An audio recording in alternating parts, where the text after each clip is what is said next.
पिछले संडे हमने एक अध्ययन शुरू किया था और इब्रानियों की पत्री में से कुछ देखा था, फिर हम कुरिन्थियों की पत्री में गए थे। आपसे जानना चाहूंगा कि इब्रानियों की पत्री का 5वां अध्याय के अनुसार एक विश्वासी का सियाना होने का यानी मैच्योर होने की क्या पहचान है? ओके, भले बुरे को पहचान सकते हैं, परख कर सकते हैं। वो व्यक्ति जो सियाना है, जो मैच्योर है, वो भले और बुरे की परख कर सकता है या परख कर सकता है, पहचान सकता है। दूसरा क्या था? वो अन्न खा सकता है, सॉलिड फूड खा सकता है। और जाहिर है जो सियाना है, जो मैच्योर है, उसकी जड़ अच्छी तरह नींव संबंधी शिक्षा में है। इब्रानियों की पत्री का 9वां अध्याय का 27वें पद में से हमने क्या सीखा था?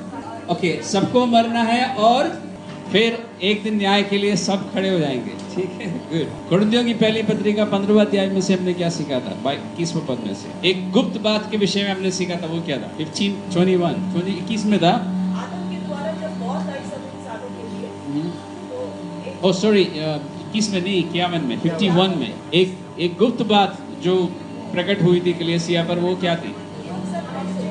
कि हम सब नहीं मरेंगे। वैसे सबको मरना है, लेकिन हम सब नहीं मरेंगे।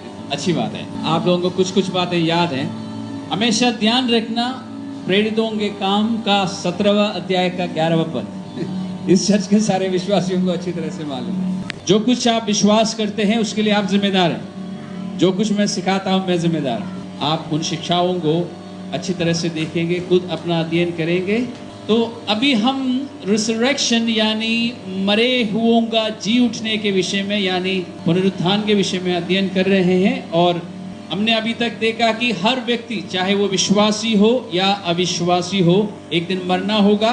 विश्वासियों के लिए हमने देखा कि यदि यीशु मसीह के आने के समय में वो जिंदा है तो वो मरेगा नहीं, वो सिर्फ बदल जाएगा। और चाहे विश्वासी हो या अविश्वासी हो, सबको मरने के बाद एक दिन जी उठना जरूरी है। और जी उठने के बाद परमेश्वर के न्याय सिंहासन के सामने सबको खड़ा होना होगा। अब वो जानने के बाद थोड़ी सी घबराहट सब में आई होगी, और अमित को नहीं हुआ, अच्छी बात है, थैंक यू। और कुछ सवाल भी आए होंगे, खास करके न्याय को लेके। तो ध्यान रखना, अभी हम सिर्फ पुनरुत्थान के विषय में, जी उठने के विषय में चर्चा कर रहे हैं। जब ये अध्ययन खत्म होगा तो हम न्याय में जाएंगे। ठीक है, तो तब तक आपको सब्र रखना होगा, लेकिन इस अध्ययन में काफी समय लगेगा और मैं नहीं चाहता कि आपका बीपी बढ़ जाए और सोच सोच के, इसलिए आपको एक तसल्ली की बात बता देता हूँ।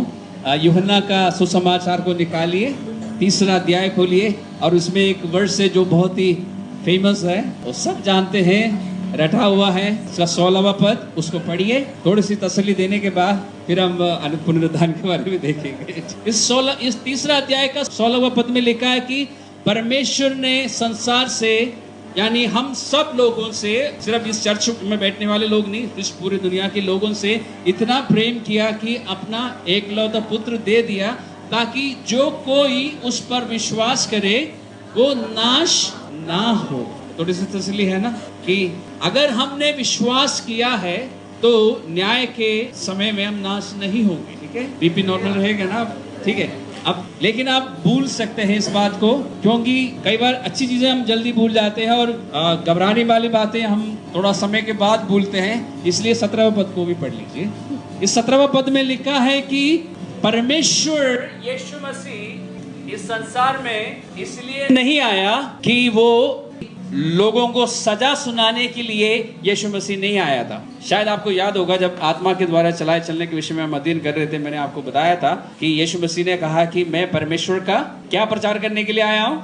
राज्य का प्रचार करने के लिए आया हूँ। लेकिन राज्य को लेके क्या प्रचार करने के लिए? परमेश्वर का प्रसन्न रहने का समय बताने के लिए आया। इसलिए यीशु मसीह दंड की आज्ञा सुनाने के लिए नहीं आया था। इसलिए जो कोई यीशु मसीह पर विश्वास करता है, बल्कि उसमें लिखा है, क्या लिखा है? 17 पद को पढ़िए। परमेश्वर ने अपने पुत्र को जगत में इसलिए नहीं भेजा कि जगत पर दंड की आज्ञा दे, परंतु इसलिए अब उस बात को ध्यान से सुनना। फिर वो किस लिए आया था? ध्यान से पढ़िए। कि जगत उसके द्वारा उद्धार पाए। जगत उसके द्वारा उद्धार पाए। जगत के पूरी मानव जाति यीशु मसीह के द्वारा उद्धार पाए, ये परमेश्वर की इच्छा है।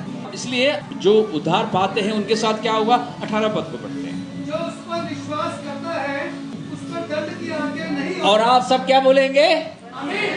बस इतना ही। पवन फिर से पढ़िए उसको।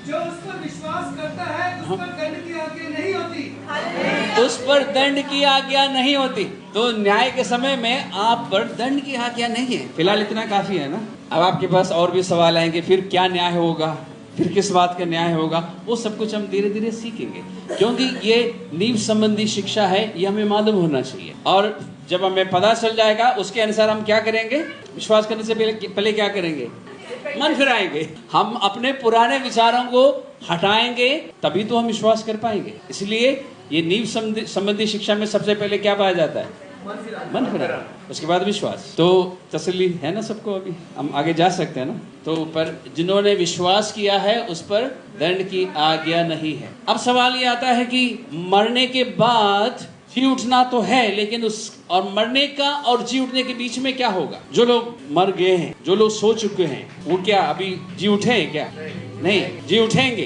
तो मरने के बाद जी उठने तक क्या होगा उनके साथ, वो कहां पर होंगे, किस हाल में होंगे, कब्र में होंगे। तो हमारे लिए अच्छा हो, तो हम थोड़ा सा अध्ययन करते हैं ना, पवित्र शास्त्र में चलते हैं। आज का अध्ययन में हम क्या क्या देख पाएंगे हमें नहीं पता, मुझे नहीं पता कितना समय होगा, लेकिन हम ये जानने की कोशिश करेंगे कि ये मरे हुओं का जी उठना कब होगा, और क्या सारे मरे हुए लोग एक साथ जी उठेंगे, क्या सारे विश्वासी एक साथ जी उठेंगे। ध्यान देना, क्या सारे लोग यानी विश्वासी और अविश्वासी एक साथ जी उठेंगे। दूसरा, क्या सारे मसीह में विश्वास करने वाले विश्वासी एक साथ जी उठेंगे, हम देखेंगे। अभी आपको लगता हो कि हम देखेंगे वचन में कि क्या होता है। और मरने के बाद इनकी मनुष्य की आत्माएं कहाँ चली जाती है। आपको ये तो मालूम है ना कि हमारे पास, हम जो मानव है या मनुष्य है, हमारे 3 हिस्से हैं। थिस्सलुनीकी की पहली पत्री का 5वां अध्याय का 23वां पद एक बार जल्दी से आप पढ़ेंगे।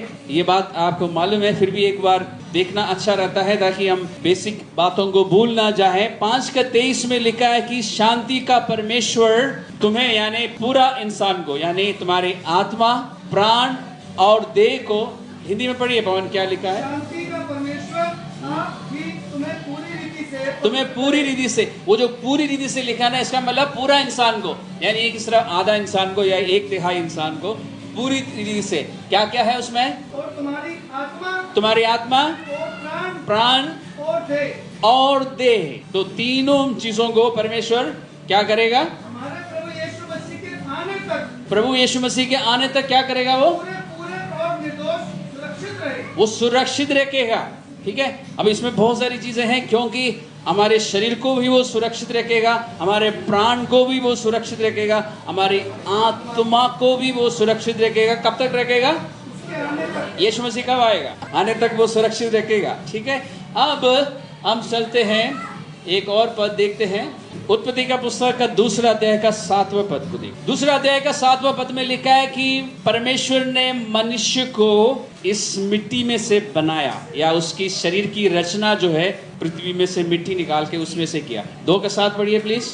और यहोवा परमेश्वर ने आदम को भूमि की मिट्टी से रचा, भूमि की मिट्टी से रचा। आदम का कौन से हिस्से को रचा होगा, उसके शरीर को।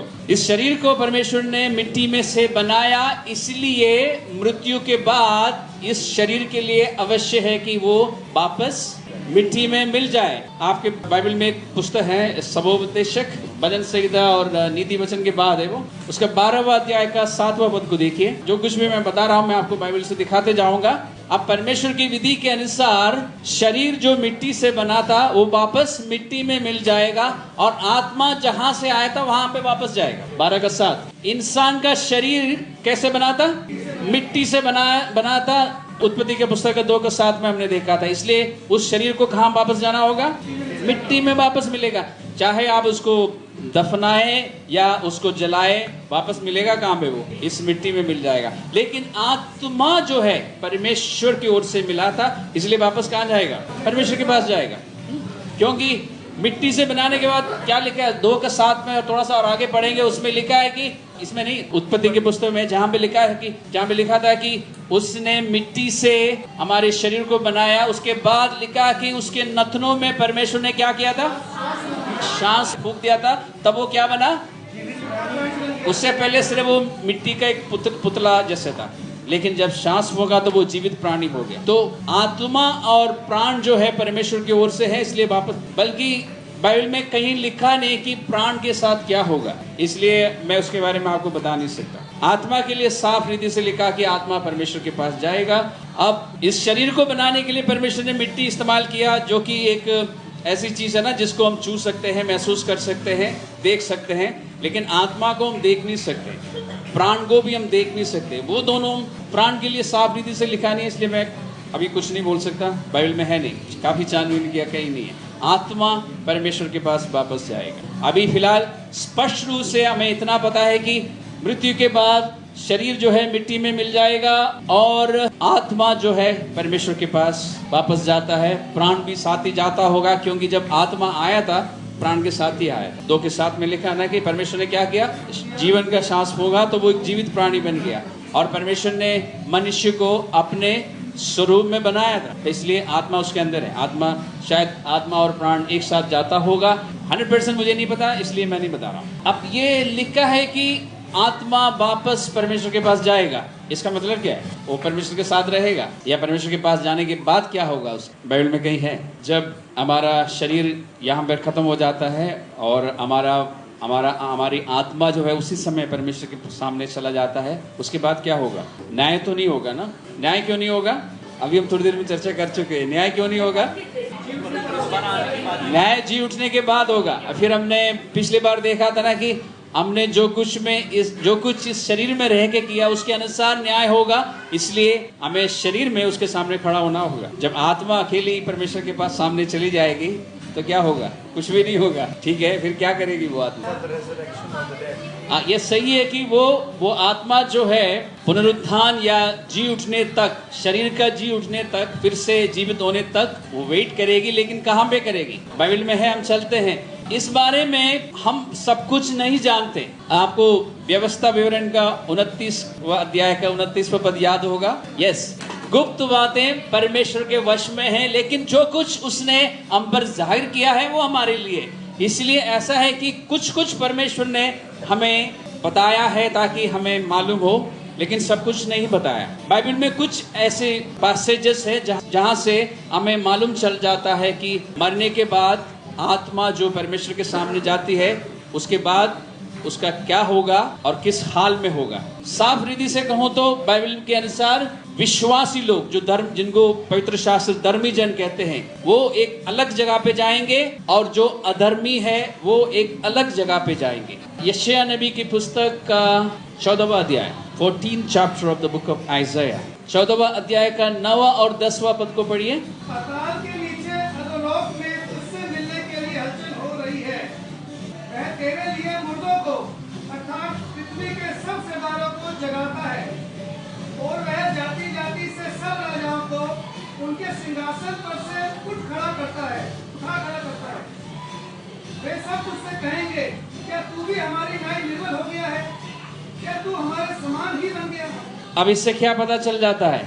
ये सब आत्माएं हैं जो इस संसार से उनका जीवन खत्म हो गया, शरीर को उन्होंने छोड़ दिया और अधोलोक में पहुंच गए। तो हमने ये देखा था कि आत्माओं को परमेश्वर के पास जाना है, लेकिन परमेश्वर के सामने जाने के बाद मुझे ऐसा लगता है कि वहां पे सिर्फ उस समय इतना फैसला हुआ कि ये आत्माएं कहाँ जाएंगी, लेफ्ट को जाएंगी या राइट को जाएंगी, ऐसा लिखा नहीं है बाइबल में। यानी वो धर्मी होंगे उस स्थान में जाएंगे या अधर्मी होंगे उस स्थान में जाएंगे, सिर्फ इतना ही फैसला हो सकता है। क्योंकि ये जो नजारा आप देख रहे हैं ये मृत्यु के बाद की बातें हैं। वहां पे इस समय कोई आ रहा है, कोई मतलब किसी की मृत्यु हुई है और एक राजा था, और वो शरीर के बिना सिर्फ आत्मा प्रवेश करने वाली है। शरीर पृथ्वी पे सड़ रहा होगा उस समय, और वहां पर जो आत्माएं हैं यानी वो होश में हैं और आने वाले को वो पहचान सकती है, लेकिन उनको ये नहीं मालूम चलता कि पृथ्वी में क्या हो रहा है। लेकिन पृथ्वी में जब वो थे उस समय की कुछ बातें उनको याद है, क्योंकि उन्होंने कहा कि तुम्हारा हाल भी हमारे जैसे हो गया। इसका मतलब उन आत्माओं को पृथ्वी की कुछ बातें याद है। मैं सही कर रहा हूँ या गलत बोल रहा हूँ? आप वर्ष 9 और 10 को पढ़ने के बाद मैं निष्कर्ष निकाल रहा हूँ। आप उन बातों को देख पा रहे हैं कि नहीं? आप देखिए, इनमें से कोई भी बात को आपको आंख बंद करके स्वीकार करने की जरूरत नहीं है। आप खुद जाके घर में जाके एक बार अध्ययन करेंगे 9 और 10वां पद को, आप देखेंगे कि पृथ्वी में क्या हो रहा है इनको नहीं पता, लेकिन सामने जो आत्मा आई है उन्हें बाकी आत्माएं पहचानती है। और उनकी बातों से ये पता चल जाता है कि पृथ्वी के उनके जीवन की कुछ बातें उनको याद है, और उनका व्यक्तित्व जो है वो खत्म नहीं होता, इसलिए वो एक दूसरे को पहचान पा रहे हैं, जबकि वो बिना शरीर में है, सिर्फ आत्माएं हैं। अब वो हमारे लिए संकल्प करना थोड़ा सा मुश्किल है, क्योंकि हमने अभी तक किसी आत्मा को अकेले नहीं देखा, बिना शरीर का नहीं देखा, राइट, क्योंकि वो पृथ्वी में नहीं होती। शरीर के बिना आत्मा जो है पृथ्वी पे नहीं रह सकती, इसलिए हम देख नहीं पाते। लेकिन हम बहुत सारी कहानियां सुनते रहते हैं, वो इसके आधार पर है। जो पृथ्वी में नहीं हो सकता, दुष्ट आत्माएं उसका फायदा उठाती है और लोग कहानियां बनाते हैं। तो मरे हुए लोगों की आत्माएं कभी भी पृथ्वी में नहीं आ सकती, उनको अधोलोक में रहना होगा, और जिस जगह पर वो है उस जगह की अवस्था उनको मालूम है, क्योंकि उन्होंने कहा कि क्या तुम्हारा भी हाल हमारे जैसे हो गया? तो हमारा हाल इतना अच्छा नहीं है। अगर अच्छा होता तो वो दूसरी रीति से बात करते ना, आखिर हमें खुशी है कि तुम भी हमारे जैसे हाल में आ गए, ऐसा नहीं बोला। बातों से ये मालूम चलता है कि ये जगह जो है धर्मी लोगों की नहीं है। इन सारी बातों को देखने के बाद ऐसा लगता है कि ये अधर्मी लोगों के विषय में बात हो रही है। आप थोड़ा सा और अध्ययन कर सकते हैं, एज़ेकिएल की पुस्तक में 32वां अध्याय में है, 32वां अध्याय का 17 से लेके 21 तक आप पढ़िए, यही बातें आपको वहीं पे मिलेगी। थोड़ी सी एक्स्ट्रा जानकारी आपको मिल सकती है। अब हम चलते हैं नया नियम में, पुरानी बातों को छोड़ देते हैं, अब नए नियम में चलते हैं। वहां पर लाजरस नाम का एक व्यक्ति है जिसको आप सब लोग जानते हैं, और एक धनवान भी था, दोनों मर गए, प्रेज़ द लॉर्ड, ठीक है। नहीं मतलब उनका यहाँ का वास जो है वो खत्म हो गया, तो वो दोनों परमेश्वर के सामने पहुंच गए। परमेश्वर की विधि के अनुसार दोनों की आत्माएं जो है परमेश्वर के सामने पहुंच गई। फिर फैसला हुआ कि कौन कहाँ को जाएगा, दोनों अपने अपने स्थान पे चले गए। अब हम पढ़ते हैं उसको 19वां पद से लेके 31 तक पढ़िए। एक जन आप में से पढ़ेंगे हिंदी में और बाकी लोग ध्यान से देखेंगे।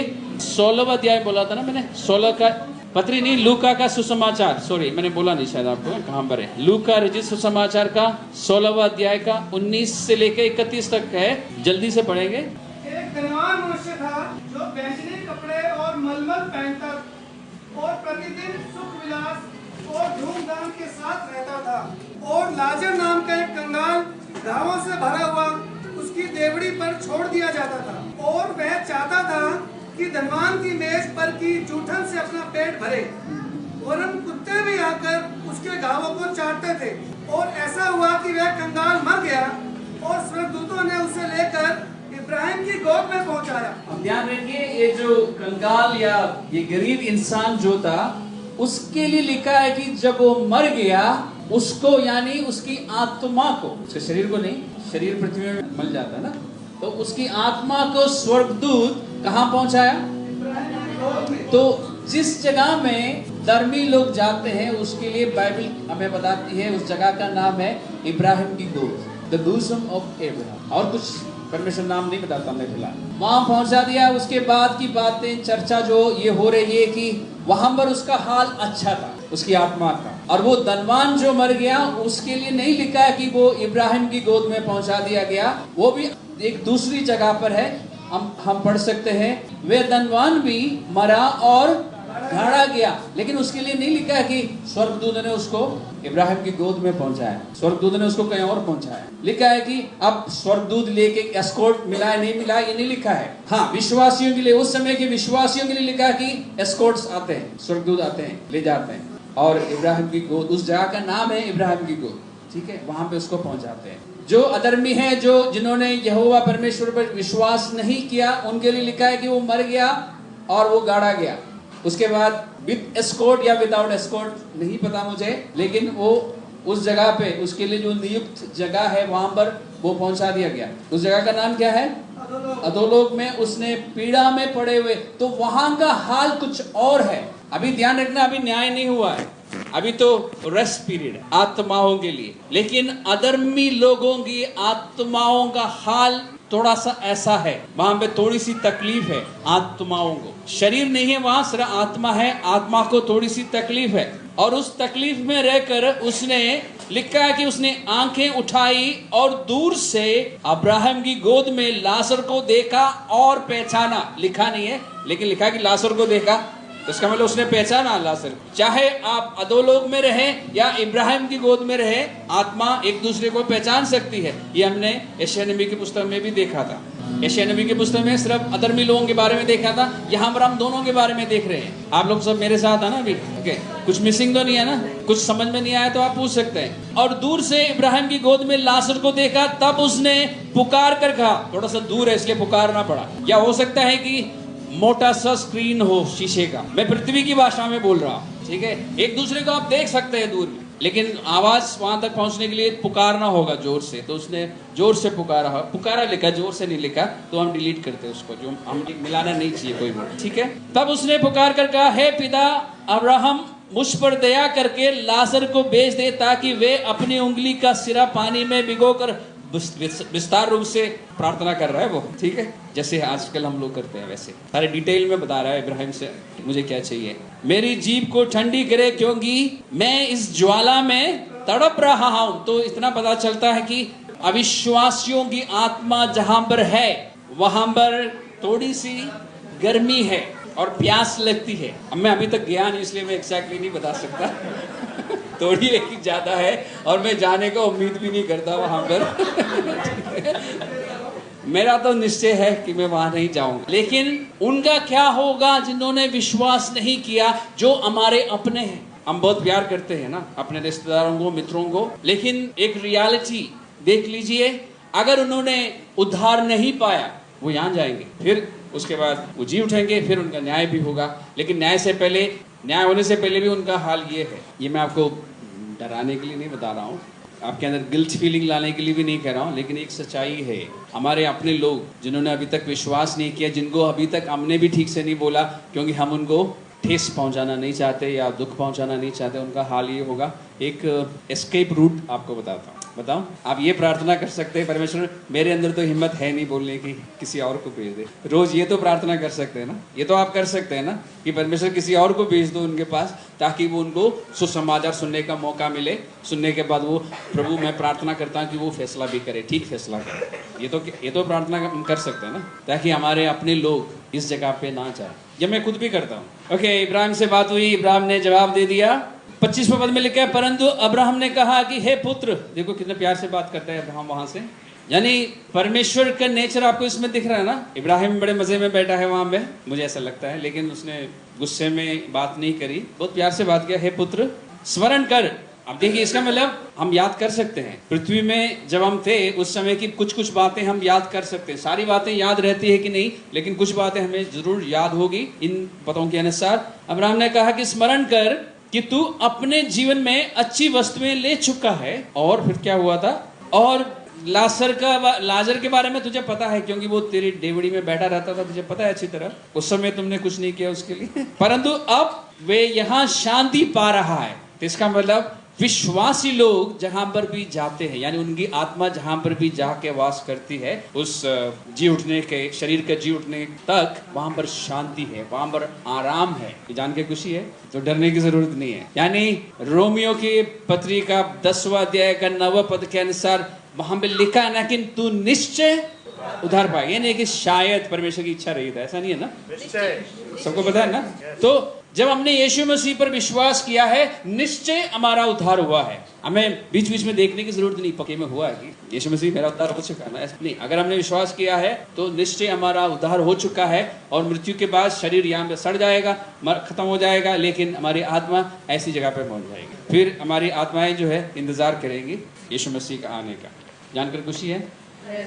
तो हालेलुया, प्रेज़ लॉर्ड। कुछ भी परमेश्वर की तारीफ करनी चाहिए हमें कि निश्चय है, उद्धार जो है वो निश्चय है, उसमें कोई शक नहीं है। इन सब बातों को छोड़, अब उसने कहा कि मैं तड़प रहा हूं, लेकिन अब्राहम ने क्या कहा कि परंतु अब यहाँ लाजरस जो है यहाँ पर शांति पा रहा है और तू तड़प रहा है। 26वें पद में लिखा है कि इन सब बातों को छोड़ हमारे और तुम्हारे बीच एक भारी गड्ढा ठहराया गया है, कि जो यहाँ से उस पार तुम्हारे पास जाना चाहे वे नहीं जा सके, और ना कोई वहां से इस पार हमारे पास ना आ सके। तो दो अलग अलग जगहें हैं जहां पर आत्माएं जाके इंतजार करेंगी, एक धर्मी जनों की जगह और एक अधर्मियों की जगह, और दोनों के बीच में एक बहुत बड़ी खाई है जिसको कोई पार नहीं कर सकता। यानी इब्राहिम की गोद में से उठकर कोई वहां नहीं जा सकता और वहां से उठकर कोई यहाँ नहीं आ सकता कि थोड़ी देर में एसी का हवा लेके आता हूँ, ऐसा नहीं हो सकता। अधर्मियों के लिए, या अगर ज्वाला है, गर्मी है, तो धर्मियों के लिए एसी होगा ना, हमारी पृथ्वी की भाषा में, या कूलर होगा, जो भी होगा, वहां पे आराम है। अब ध्यान रखना, ये अंतिम न्याय नहीं है, उससे पहले की बातें हैं। अभी जी उठना बाकी है, अभी शरीर का फिर से जी उठना, फिर आत्मा के साथ मिलाना, फिर परमेश्वर के सामने खड़ा होना, इसके बाद अंतिम फैसला हुआ कि अब ये लोग कहाँ जाएंगे। वहां तक तो हम पहुंचे नहीं है। ये बातें क्लियर है आप सबके लिए। और इस जगह को क्योंकि इब्राहिम की गोद बताया गया है, तो जाहिर है कि वहां पर वही लोग जाएंगे ना जिन्होंने विश्वास किया, जिन्होंने परमेश्वर की बातों को माना और उसके अनुसार चला, वही पहुंच पाएंगे ना। इसलिए उस जगह को शायद इब्राहिम की गोद कहा। तो अभी तक हमने सिर्फ ये देखा है कि मृत्यु के बाद शरीर के साथ क्या होगा और आत्मा कहाँ चली जाएगी, और ये उन लोगों के बारे में है जो यीशु मसीह के आने से पहले जीवित थे। अभी तक जो दो उदाहरण हमने देखे हैं, यशायाह नबी की पुस्तक और लूका रचित समाचार, ये सब यीशु मसीह के क्रूस पे जाने से पहले की बातें हैं। अब यीशु मसीह के क्रूस में जाने के बाद जो लोग विश्वासी होंगे उनके साथ क्या होगा, उनका भी ऐसा ही होगा या थोड़ा सा फर्क है, कुछ एक्स्ट्रा प्रिविलेजेस है उनको। सबसे पहले अमित हंसना शुरू किया, एक्स्ट्रा प्रिविलेजेस। बाइबल में कभी आपने ऐसा कुछ पढ़ा है क्या?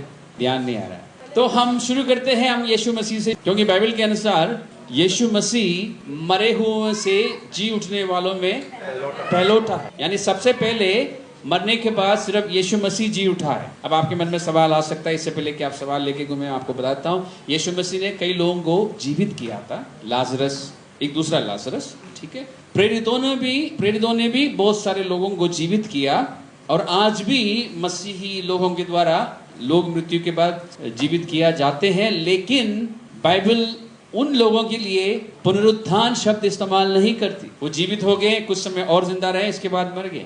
यीशु मसीह के लिए लिखा है कि वो मरने के बाद जी भी उठा, यानी जो शब्द इस्तेमाल हुआ है वो अलग शब्द है। इसका मतलब है कि वो फिर से उस शरीर से जुड़ गया, वो शरीर फिर से वापस मिल गया, एक नया शरीर मिल गया। हम देखते हैं भजन संहिता 16 का 8 को देखते हैं, 8 से 11 तक। भजन संहिता 16 का 8 से 11 तक पढ़ते हैं। सबसे पहले हम प्रभु यीशु मसीह को देखेंगे, उसके बाद प्रभु यीशु मसीह पर विश्वास करने वालों को देखेंगे। भजन संहिता 16 का 8, कितना समय हुआ? हाँ पढ़िए, 8 से 11 तक पढ़िए। इस कारण मेरा हृदय आनंदित और मेरी आत्मा मगन हुई, मेरा शरीर भी चैन से रहेगा, क्योंकि तू मेरे प्राण को अधोलोक में ना छोड़ेगा और ना अपने पवित्र भक्त को सड़ने देगा। तू मुझे जीवन का रास्ता दिखाएगा, तेरे निकट अनंत की भरपूरी है, तेरे दाहिने हाथ में सुख सर्वदा बना रहता है। ये जो हम पढ़ रहे हैं ये दाऊद ने लिखा जरूर है, लेकिन दाऊद ने अपने बारे में नहीं लिखा। हमें कैसे मालूम है? प्रेरितों के कामों में 2 अध्याय का पहला प्रचार करते हुए पतरस ने इन्हीं पदों को कोट किया था, और 2 अध्याय का 25 से लेकर 28 तक आप लिख सकते हैं, घर जाके पढ़ सकते हैं। यहाँ पतरस ने इन पदों को बोला था। उसके बाद पौलुस ने भी 13वां अध्याय में इन पदों को बोला था, और दोनों ने इस साफ साफ ये कहा कि ये यीशु मसीह के विषय में है। यानी दाऊद यीशु मसीह के मृत्यु के बारे में, यीशु मसीह के गाड़े जाने के विषय में और फिर जी उठने के विषय में भविष्यवाणी कर रहा था। और उसमें लिखा ना कि तू मेरे शरीर को, मेरे प्राण को अधोलोक में सड़ने नहीं देगा। ये लिखा है, छोड़ेगा नहीं या सड़ने नहीं देगा? ना छोड़ेगा, वहां पे यानी, और सड़ने नहीं देगा, यानी उसके शरीर को, नहीं शरीर तो अधोलोक में जाता नहीं, शरीर तो पृथ्वी में जाता है, लेकिन प्राण और आत्मा, यहाँ पे प्राण लिखा है, हो सकता है प्राण भी वहीं चला गया हो, उसको अधोलोक में छोड़ेगा नहीं, यानी वहां से निकालेगा। और पतरस 2 अध्याय में बहुत साफ शब्दों में कहता है कि ये बातें दाऊद ने लिखी जरूर है, लेकिन दाऊद के लिए नहीं, क्योंकि दाऊद मर भी गया और गाड़ा भी गया, और उसका कब्र जो है हमारे बीच में है। और वो ये भी कहता है कि दाऊद जो है स्वर्ग पे नहीं चढ़ा, यानी सारे मिला के हमें स्पष्ट रूप से मालूम चल जाता है कि ये यीशु मसीह के लिए है। यीशु मसीह के मृत्यु के बाद 3 दिन का जो समय है, उस समय यीशु मसीह का शरीर उस कब्र में रहा जरूर है, आत्मा जो है अधोलोक में गया, जहाँ पे सबको जाना है। यीशु मसीह को क्यों जाना पड़ा? क्योंकि हम भी वहीं जाएंगे। उस जगह को परमेश्वर एक ही नाम देता है, अधोलोक, और उसमें 2 अलग अलग जगह है, एक धर्मी जन के लिए और एक अधर्मी के लिए। जो हमारे लिए है उसको फिलहाल हमें मालूम है इब्राहिम की गोद कहा गया है, दूसरी जगह के लिए कोई नाम नहीं है, उसका नाम सिर्फ 2 लोग है। शियोल जो है हिब्रू लैंग्वेज में है, इब्रानी में है SHEOL, शियोल जो है वो हिब्रू है। प्लेन इंग्लिश में इसको ग्रेव कहते हैं या हेल कहते हैं। हेल वो नहीं है जो आप सोच रहे हैं वो नहीं है, ये वाला हेल। लूका के सुसमाचार में आपको 23वें अध्याय में आपको मालूम है ना कि यीशु मसीह को जब क्रूस पे चढ़ाया गया था, उसके साथ 2 और भी जन थे, बल्कि बाइबल के अनुसार 4 जन थे। उनमें से एक ने मन फिराया था, यीशु मसीह से ये विनती किया था कि प्रभु तू जब अपने राज्य में आएगा तो मुझे भी याद करना। तो यीशु मसीह ने उससे क्या कहा था? 23वें अध्याय में चलते हैं, उसका 43वें पद को पढ़ते हैं। वहां पे यीशु मसीह ने कहा है कि मैं तुमसे सच कहता हूं कि आज तू मेरे साथ कहां पे होगा? स्वर्ग लोक में होगा। कहां पे होगा? 23 का 43वें पद में है। इंग्लिश में मोस्टली ट्रांसलेशन में पैराडाइस लिखा होगा, इंग्लिश में पैराडाइस ही लिखा ना। अब ध्यान रखिए, यीशु ने ये नहीं कहा कि तू मेरे साथ स्वर्ग में होगा, मैं स्वर्ग लोक में होगा। स्वर्ग और स्वर्ग लोक में थोड़ा सा फर्क है। तो इस जगह का दूसरा नाम है स्वर्ग लोक। एक नाम है इब्राहिम की गोद, दूसरा नाम है स्वर्ग लोक। वहां पे स्वर्ग समान कुछ बातें होगी, कम से कम इतना बताया कि वहां पे आराम है। और यीशु मसीह ने क्या कहा था कि मैं तुमसे सच कहता हूं कि आज तू मेरे साथ स्वर्ग लोक में होगा। अब आप याद करके बताइए, चोरों की मृत्यु पहले हुई थी या यीशु की मृत्यु पहले हुई? किसकी हुई थी पहले? राइट, नीरू सही बता रही है। हड्डी तोड़ने के लिए आए थे तो चोरों की हड्डी तोड़ी गई थी, क्योंकि वो उस समय जीवित थे। यीशु मसीह के पास आया तो क्या देखा? वो मर चुका है। तो पहले किसकी मृत्यु हुई? यीशु मसीह की मृत्यु हुई। इसका मतलब उस चोर की आत्मा जब स्वर्ग लोक में पहुंचा, उसे स्वागत करने के लिए वहां पे कौन था? यीशु मसीह स्वयं थे, क्योंकि यीशु मसीह ने कहा ना तू मेरे साथ होगा। तो पहले यीशु मसीह को जाना जरूरी था ना। आप सहमत है मुझसे? नहीं तो भी कोई फर्क नहीं, आप दोबारा अध्ययन कर सकते हैं। बाइबल स्टडी इस तरह की जाती है। आप सारी बातों को देखते हैं, फिर पवित्र आत्मा आपको याद दिलाता है कुछ बातें, पुरानी बातें। क्योंकि यीशु मसीह ने कहा ना कि पवित्र शास्त्र क्या नहीं हो सकता? भूल गए हम सब पढ़ के। पवित्र शास्त्र की कोई भी बात नहीं, गलत नहीं, वो तो हमें मालूम है। यीशु मसीह ने क्या कहा था? टल नहीं सकती, यानी जो कुछ पवित्र शास्त्र में है वो पूरा होगा। यीशु मसीह ने कहा कि आज मैं तुमसे कहता हूं कि तू मेरे साथ स्वर्ग लोक में होगा।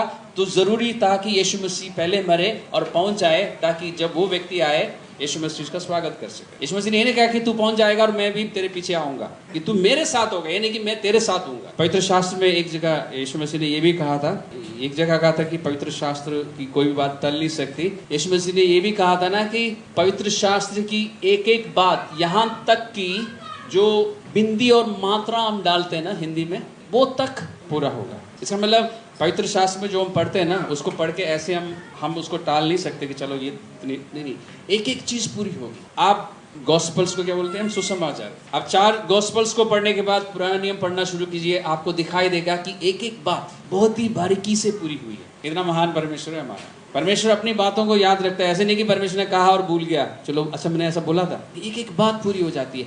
बार बार आप मत्ती रचित सुसमाचार और यूहन्ना के सुसमाचार और लूका के सुसमाचार, चारों में आप पढ़ेंगे, बस इसमें ज्यादा पढ़ेंगे।